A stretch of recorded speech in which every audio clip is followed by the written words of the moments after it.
सवाल ये है कि अगर जंतर मंतर में बैठे छात्र छात्र थे तो क्या इस वक्त जो झारखंड में प्रोटेस्ट चल रहा है, जो वहाँ के छात्र बैठे हुए हैं, वो छात्र छात्र नहीं हैं? आप उन छात्रों की बातें सुनिए। वो कह रहे हैं कि झारखंड इतना संपन्न राज्य नहीं है, थोड़ा गरीब राज्य है, हमारे पास 2 टाइम खाने का वक्त भी नहीं मिलता, हमारे पास खाना भी नहीं रहता, हम नमक रोटी खा के, चावल नमक खा के हम अपना पेट काट कर हम पढ़ाई किसी तरीके से करते हैं और सालों साल हम तैयारी करते हैं, लेकिन जो पैसे वाले हैं उन्हें नौकरियां मिल जाती हैं। सरकार यहाँ पर नौकरी बेच रही है, बाकायदा रेट लिस्ट भी वो बता रहे हैं। लेकिन सवाल ये है कि क्या हेमंत सोरेन सरकार की चुप्पी कहीं उन पर ही भारी नहीं पड़ जाएगी? सवाल अरविंद केजरीवाल से है। अरविंद केजरीवाल से सवाल इसलिए पूछा जाना चाहिए कि वो भी जब जंतर मंतर पर प्रोटेस्ट चल रहा था तो बाकायदा मंच पर जाके राजनीतिक भाषण भी देते थे, तमाम बातें करते थे। बहुत अच्छी बात है, छात्र हित की बात होनी भी चाहिए, लेकिन वही अरविंद केजरीवाल झारखंड पर चुप्पी क्यों साधे हुए हैं? आम आदमी पार्टी ये कहती है कि हमारे जो सिपाही हैं वो हर जगह तैनात हैं। आम आदमी पार्टी कहीं भी छात्रों के हक की अगर बात होती है तो वहां पर मुखर होकर बोलती है। सवाल ये कि क्या किसी पीछे की पंक्ति में जाकर खड़े हो गए हैं जो वहां के छात्रों को आम आदमी पार्टी नजर नहीं आ रही है? एक और बात आपको बता दूं, वहां के छात्रों ने बकायदा एक कोड ऑफ कंडक्ट लगाया हुआ है। आप अगर उनके धरना स्थल की तस्वीरें देखेंगे तो बकायदा एक कोड ऑफ कंडक्ट है।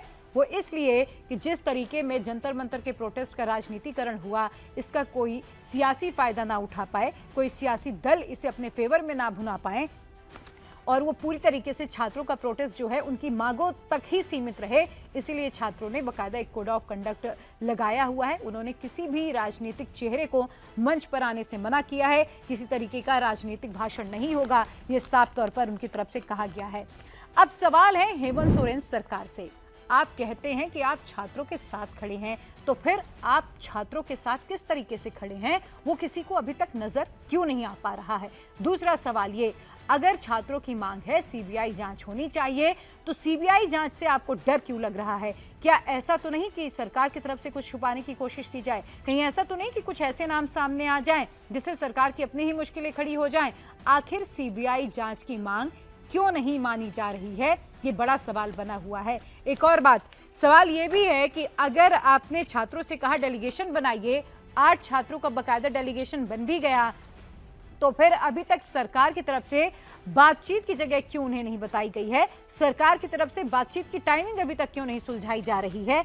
मैं आपको अपडेट्स बताती हूँ अभी तक क्या क्या हुआ है। तो मुख्यमंत्री की वार्ता का संदेश लेकर कल एसडीओ कुमार रजत और एडीएम धनंजय कुमार 3:30 बजे पहुंचे थे जयपाल सिंह स्टेडियम और छात्रों को सीएम का संदेश उन्होंने दिया।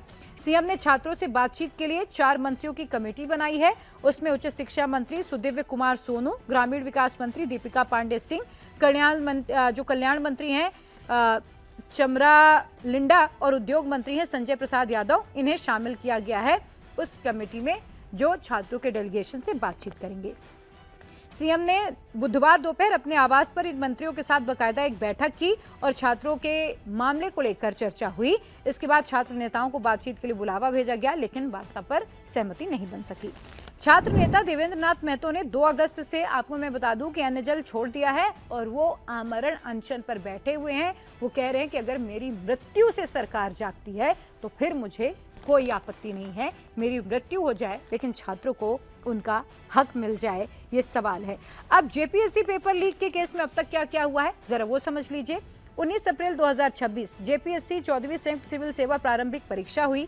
2 जुलाई 2026 को रिजल्ट जारी हुआ। 103 पदों के लिए 2204 कैंडिडेट मुख्य परीक्षा के लिए चुने गए। मेंस परीक्षा 18 से 20 जुलाई तय हुई। 2 जुलाई के बाद पेपर लीक और चयन में गड़बड़ी के आरोप लगे। सोशल मीडिया पर एक ओएमआर जो शीट है वो वायरल हो गई और इसके बाद छात्रों का गुस्सा फूटना शुरू हो गया। 20 जुलाई 2026 सीआईडी ने जेपीएससी कार्यालय पर छापा मारा, 3 कर्मचारियों को गिरफ्तार किया। जेपीएससी अध्यक्ष एल ख्यांगते का इस्तीफा भी हुआ। इसके बाद 21 जुलाई 2026 एल ख्यांगते का इस्तीफा मंजूर हुआ और मामले में पहली बार एफआईआर दर्ज की गई। 25 जुलाई 2026 जेपीएससी जेएसएससी ने 25 जुलाई से 29 सितंबर के बीच होने वाली 9 परीक्षाएं स्थगित की। इसके बाद 2 अगस्त 2026 देवेंद्र नाथ महतो आमरण अनशन पर तब से लेकर अब तक बैठे हुए हैं। 5 अगस्त 2026 एग्जाम कंट्रोलर श्वेता गुप्ता समेत 11 लोग गिरफ्तार हो चुके हैं। पूर्व अध्यक्ष एल ख्यांते से कई दौर की पूछताछ हो चुकी है। छात्र सीबीआई और ईडी जांच की मांग कर रहे हैं। छात्र कह रहे हैं कि हमें सीआईडी जांच पर भरोसा नहीं है, लेकिन फिलहाल सरकार की तरफ से जो रुख है वो स्पष्ट नहीं है कि क्या वो सीबीआई को पूरा मामला सौंपेंगी या बीच का कुछ जो हल है वो निकलेगा।